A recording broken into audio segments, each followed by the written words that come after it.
boy. All right, we've got a really stupid, kind of dumb issue for helldivers today. So today there was a patch that changes how the double-edged sickle and the ultimatum handle or function in some way, and overall it's really minor. It's not a huge deal. I get some of the criticisms and some of the issues people have with it. I just want to go over what exactly happened and why people are so upset about it, and in some cases understandably, and others completely unjustified. Okay, so the first change was to the double-edged sickle. They made it function as intended. It was never intended to be medium armor pen from the first shot, and even the description said light armor penetration. It was just completely garbled in the way the description was working. Obviously, that system is of their own fault, and now it works as intended, meaning it starts out at AP2 with 55 damage, and then when you hit 50% threshold of heat buildup, then it starts going to AP3 with 55 damage, and the higher you get, I think up to 91%, you get AP4, and you get like 70 damage or something. It goes to AP3 with 70 damage, then AP4 with 70 damage at max charge when you start catching on fire. The main criticisms people have with this is you now have to spend longer shooting at something before you get that AP3. It wasn't intended to work like that from the start, you know, where it just had medium armor penetration. That change is fine. I don't see the issue with that. I don't agree with a lot of the issues people have with this weapon. I think it's completely fine on its own, especially as is. However, there are some real critiques that can be said about this weapon. For one, it's not super usable without some sort of damage reduction, whether it be vitality, the kill zone armor, or in best case scenario, the fire resistant armors of the game. This weapon is from a warbond that has absolutely no damage reduction tools against fire, and it is very much annoying and frustrating to use without said resistances and damage reductions. So what I think they should do instead is keep it where it's at with the light armor up to medium armor penetration for the ramp up, but adjust when that damage bonus or that armor penetration bonus happens.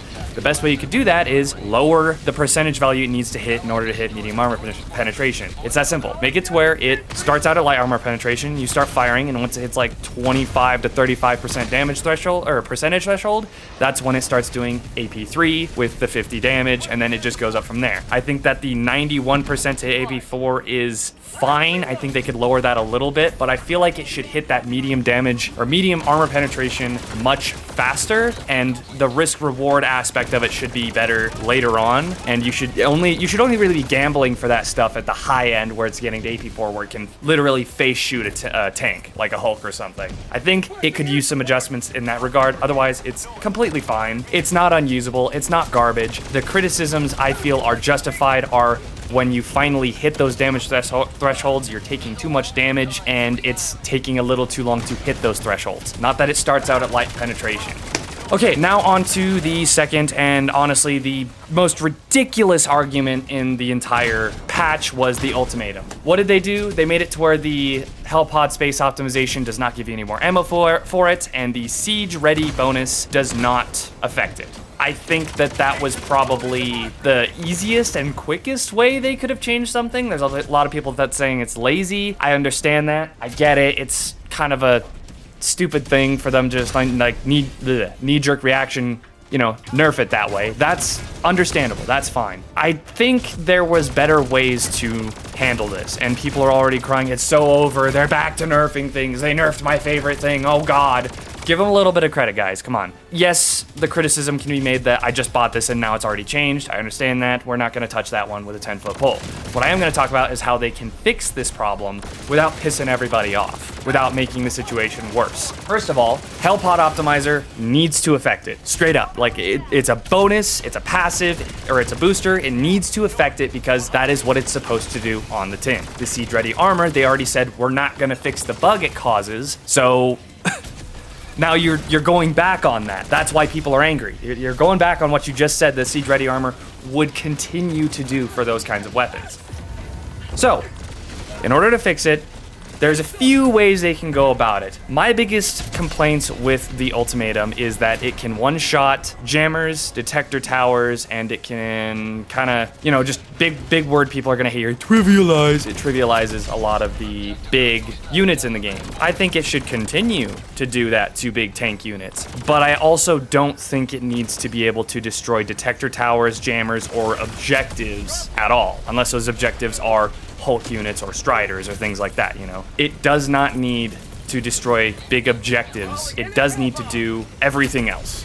The ammo economy, I don't think was the right way to go about it. There was definitely much better solutions for that, especially considering it's just a copy-pasted orbital precision strike. The best way to handle it would be at least undo the Hellpod Optimizer nerf. That would be probably the best way to go about it, and just leave Siege Ready alone. Siege Ready, I don't think that needed to be nerfed either. Again, there's other ways they could have done that, but I would be fine as a middle ground of just doing the Hellpod Optimizer affecting it and making it not affect objectives. And I think everyone would be happy. Well, most people would be happy. There's some people that just cannot stand the idea of a nerf in a PvE game. The argument I hear all the time is when a game nerfs something, if it's PvE, it's not warranted, it's unjustified. People oftentimes forget that when you build a game from the ground up, you often have a vision or a direction in mind, and Arrowhead has pivoted that direction pretty heavily. But even games like Cyberpunk, when you start out, there's enemies that you just straight up cannot deal with, or at least deal with easily, because they have the red skulls above their heads, that kind of thing. It's balanced. You're not supposed to deal with them yet. It's a balancing thing. All PvE games have some sort of balance. This idea that they can't or don't is ridiculous to me. So that being said, I think that it's not the best thing they could have done. They could have done better, and I hope that they revert at least the Hellpod Optimizer. And overall, this is such a silly thing for people to be this bent out of shape about. The review bombing, people in the Discord just talking crap, being absolutely unhinged over probably the most minor of changes is unwarranted. So just give them a little bit of credit. I mean, they're still working on things, they're still changing things. Even the patch notes said, we're gonna closely monitor this stuff and we're gonna change it according to feedback. So it's not the worst thing in the world. You don't need to sit there and like slam your desk and review bomb the game. Just do the surveys, and if you feel a negative review is warranted, sure, but don't review bomb it.